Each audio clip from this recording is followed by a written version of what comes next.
He laughed at her like it was a joke. Then she dropped him so fast, the whole gym went silent.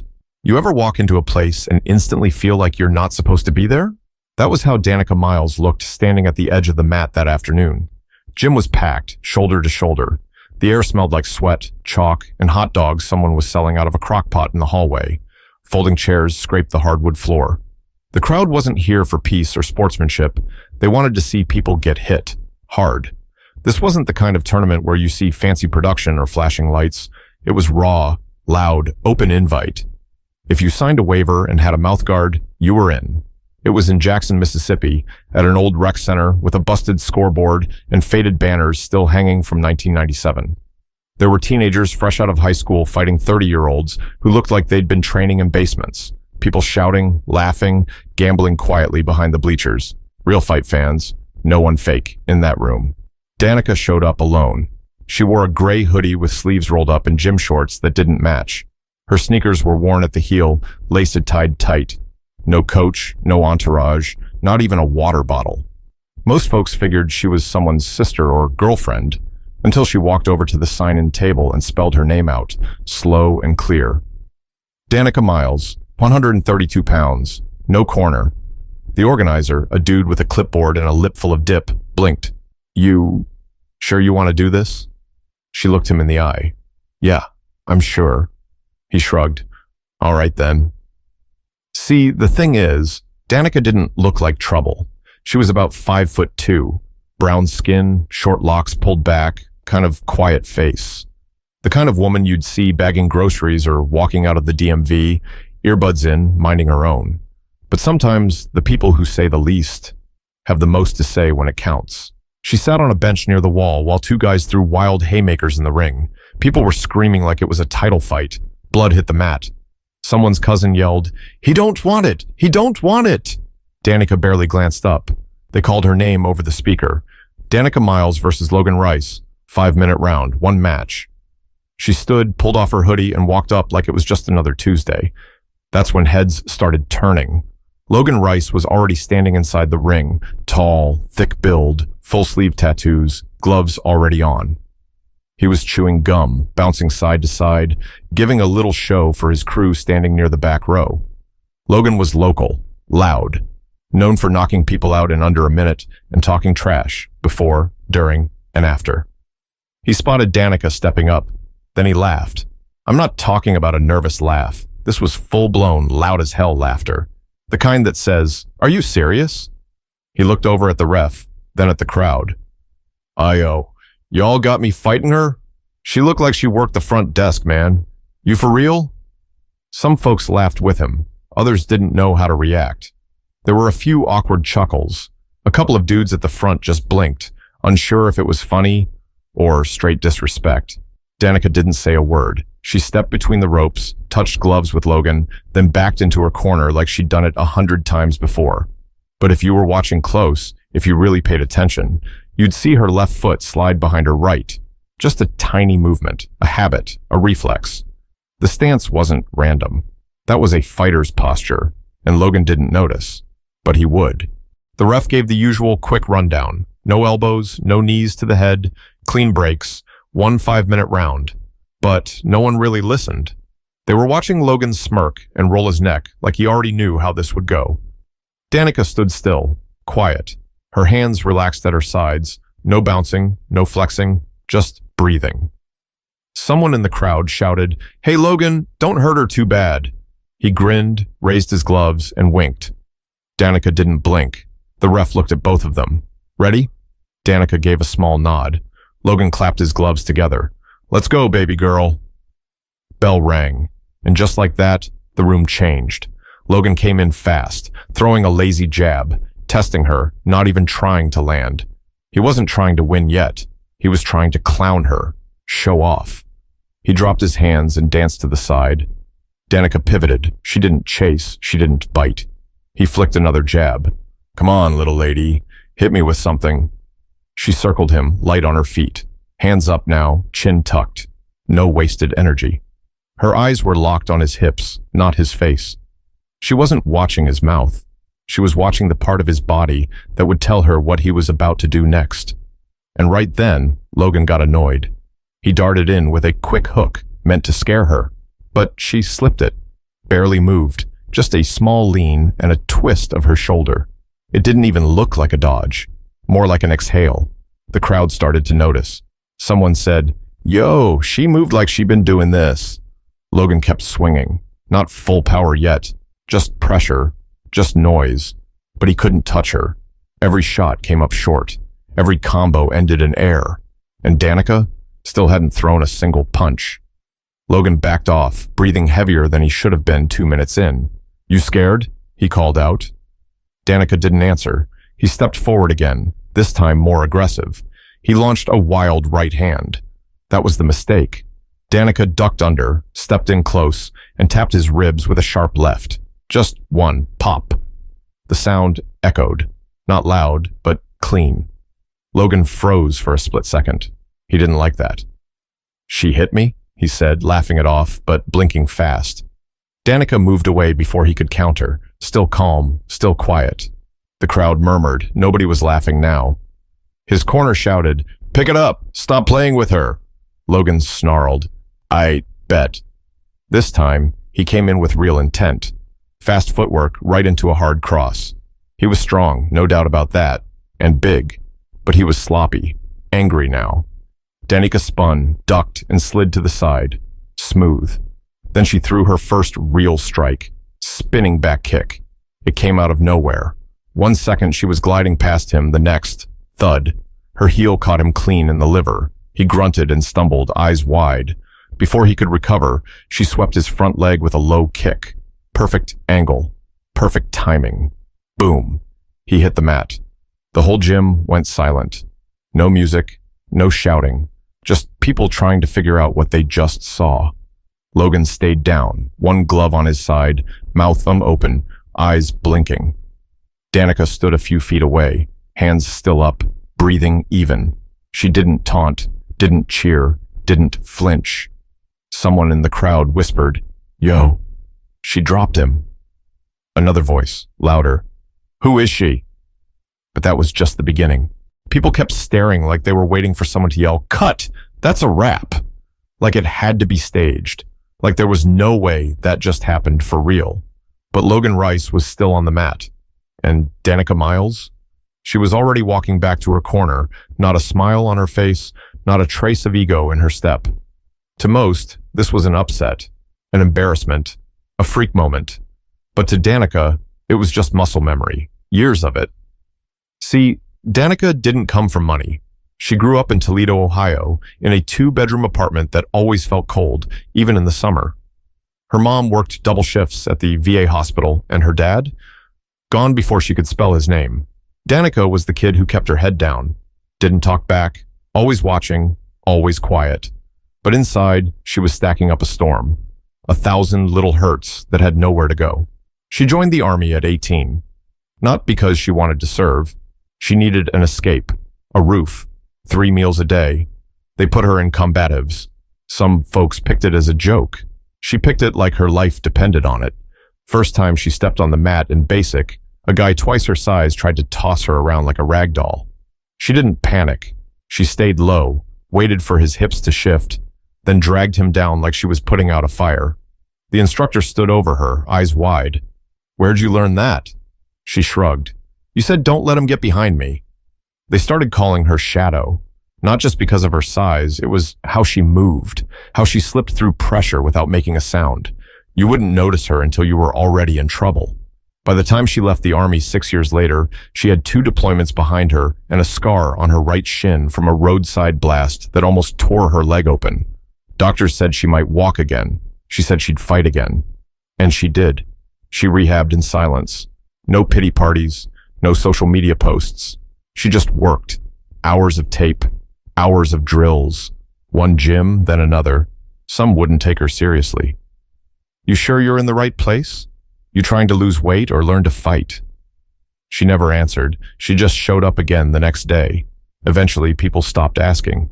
She learned jiu-jitsu from a Cuban instructor in Miami who spoke more in gestures than English. She learned striking from a retired Muay Thai champ in Detroit who'd fought in Thailand before it was cool. She picked up every style like a stray dog picks up scraps. Nothing fancy, nothing for show, just what worked. She wasn't trying to be famous. She wasn't trying to go pro. Fighting kept her still. It gave her something to control in a world that never let her catch a break. When she moved to Mississippi to take care of her aunt, who was sick with lupus, she figured she'd find a quiet gym and keep training. Then one of the guys mentioned the open tournament. "You'd crush it," he said. She didn't laugh, just raised an eyebrow. "Real cash prize," he added. "Crowd's wild, though." Danica didn't care about the crowd or the money. She just wanted to know what her body could still do under pressure. So she signed up. No Instagram story, no training montage, no pre-fight trash talk, just her name on a clipboard. But the moment she stepped in that ring, she wasn't fighting Logan. She was fighting everything that ever told her she wasn't supposed to be there. Logan finally sat up. His glove still clutched his ribs, breathing like someone just knocked the wind out of his whole belief system. He glanced around, confused, embarrassed, furious. His corner didn't say much. One guy just stared at his phone. Another shook his head like, "Nah, man, you lost that clean. Danica?" She was already off the mat, slipping her hoodie back over her shoulders like she was late for work. But the ref waved his arms. "Not over yet. That was a knockdown. He's still in this." Someone shouted, "He's gonna get himself hurt." But Logan stood. He wasn't going out like that. Not in front of his crew. Not in front of that crowd. He touched gloves with the ref, nodded, and spat onto the mat. Danica raised an eyebrow. She didn't like that. She stepped back into position, still calm, still watching. The bell rang again. Round 2. This time, Logan didn't say a word. No jokes, no dance. He was serious now. Shoulders hunched, chin tucked, eyes locked in. He came in fast, low kick, then jab, jab, hook. Danica blocked the first, slipped the second, took a half step back on the third. She could feel the pressure shift. He was trying to trap her, keep her from moving. She stayed patient. Logan cut the ring. Good footwork this time, feinted with the shoulder, threw a mean right cross. It clipped her cheek. Not much, just a graze, but the crowd gasped. A few stood up. They thought she was out. She wasn't. She stepped back, shook it off, then did something nobody expected. She smiled. It was small, barely there, but Logan saw it. And for the first time, he got nervous. Because that wasn't a cocky smile. It wasn't even a mocking one. It was the kind of smile you see on someone who knows exactly how this ends, and it's not in your favor. She didn't come to trade punches. She came to teach. Danica dropped into a lower stance. No wasted movement. Elbows in tight. She feinted high. Logan flinched. Then she shot in low and landed a quick knee to his thigh, dead center. He grunted. That one hurt. She circled again, fast, like she'd just remembered she had somewhere to be. Logan chased, threw a looping hook, missed again. Danica stopped, right in front of him, inches away, and whispered, "Slow down." Then popped him with a jab, clean, right between the eyes. Crowd screamed. Logan staggered, confused, off balance. She followed with a leg kick, quick, sharp, brutal, same spot. He winced, stumbled back. His right leg was stiff now. She'd found her target. Danica didn't press. She let him move, let him swing wild again, let him wear himself down. Then, she stepped in with a sharp 1-2. Glove to the temple, then a liver shot just like the first round. Same spot. Logan bent over with a grunt. Danica backed off. Ref stepped in. Count started. 1, Logan groaned. 2. He tried to stand up straight, shaky, breathing loud. 3, 4. He raised the glove, tried to fake it. Ref looked him in the eye. "You good?" Logan didn't answer. Ref waved it off. The crowd exploded. Danica didn't raise her hands. She didn't jump. She walked to her corner, picked up her phone, and checked the time. The whole match? Under 4 minutes. No coach, no cheering section, just precision, discipline, ice in her veins. Some guy with a camera ran up. "Yo, where you from? You fight pro?" She glanced up. "Nope." "Can I get your name?" "Danika Miles." He nodded, already uploading the video. But this wasn't about going viral. This wasn't about winning. It was about reminding people who the hell she was. It wasn't just that she knocked him down. It was how she did it. Everything about it felt surgical, like she'd studied him for weeks. But the truth? Danica had never even heard of Logan Rice before that afternoon. He was just the next body. The video caught the moment from 3 different angles. One clip from the left bleachers showed Logan's face right before the final combo, eyes wide, guard too high, body exposed. Another from the far right corner caught the thud of the liver shot. Clean, sharp. The kind of sound that made people flinch even through the screen.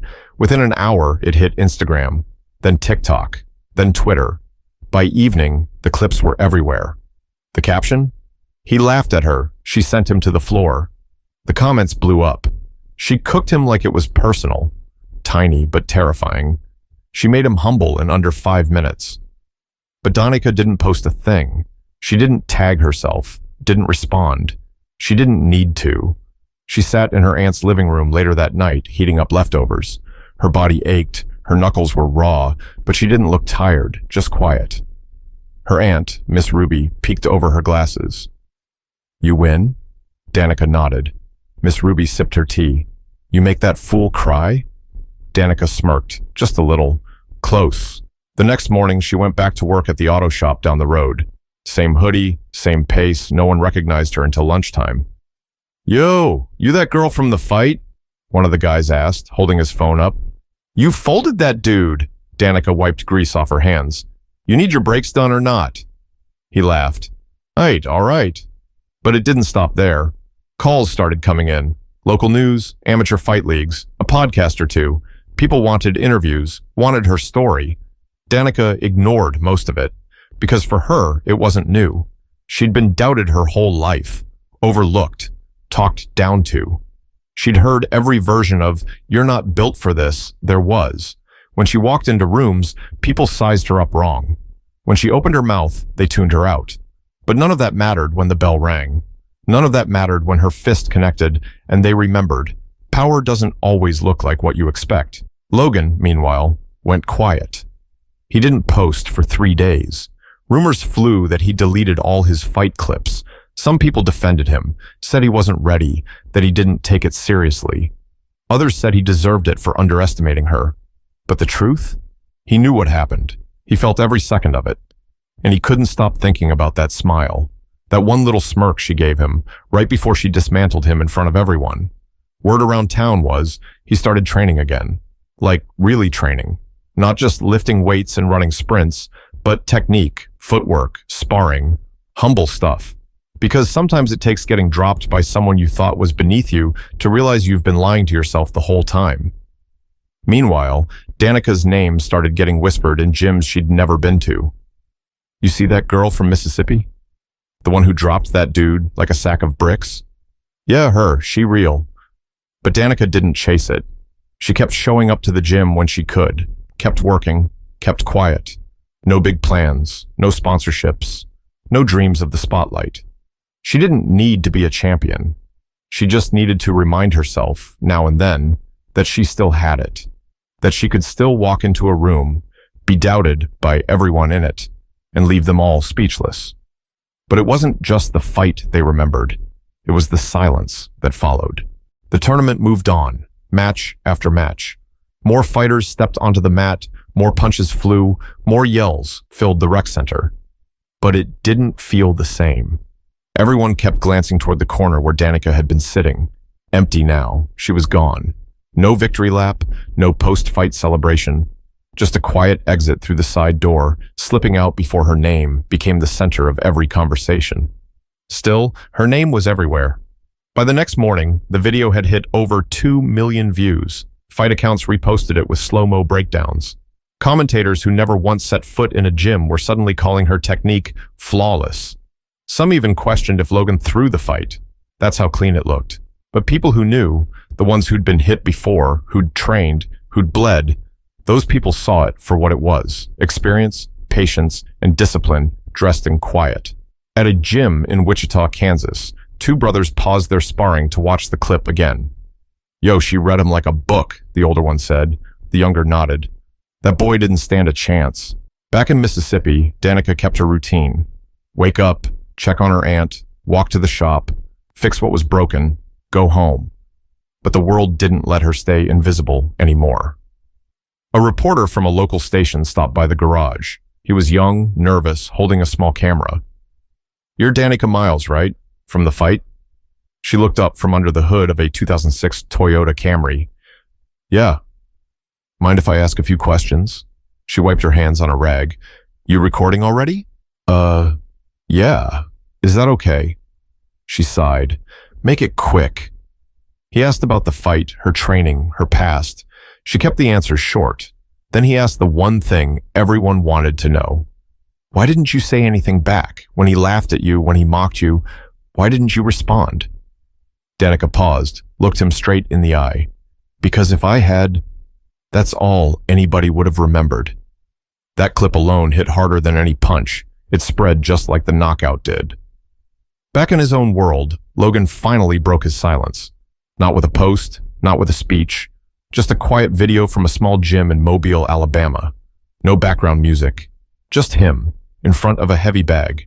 He spoke direct. "No excuses. She was better. I thought I could walk through her, and I was wrong. I deserved that. She earned it." The comments blew up again. Some praised him, some mocked him, but Danica never responded. She didn't need to. That silence became her signature. And more women started showing up to the gym. Girls who never threw a punch before. Mothers in their 40s. Teens in hoodies just like hers. All of them walking in with something to prove. Or maybe just something to release. The gym owners noticed. One called Danica. "You did that," he told her. She didn't take the compliment, just said, "Let him train." Her Aunt Ruby smiled when she saw the news clip of the new sign on the gym door. "Miles ahead. Women's self-defense nights. Fridays at 6. Danica didn't teach, didn't pose for pictures, but she sat in on a few classes, watched from the side, corrected a stance here, adjusted a guard there, and never once raised her voice. The folks who trained beside her started to understand. Her power didn't come from aggression. It came from control, knowing when to move, when to strike, and most importantly, when to be still. Because real strength isn't loud. It doesn't show off. It doesn't need applause. But when it shows up, it changes everything around it. A few weeks passed. The video was still being shared, still pulling in views, still starting conversations online.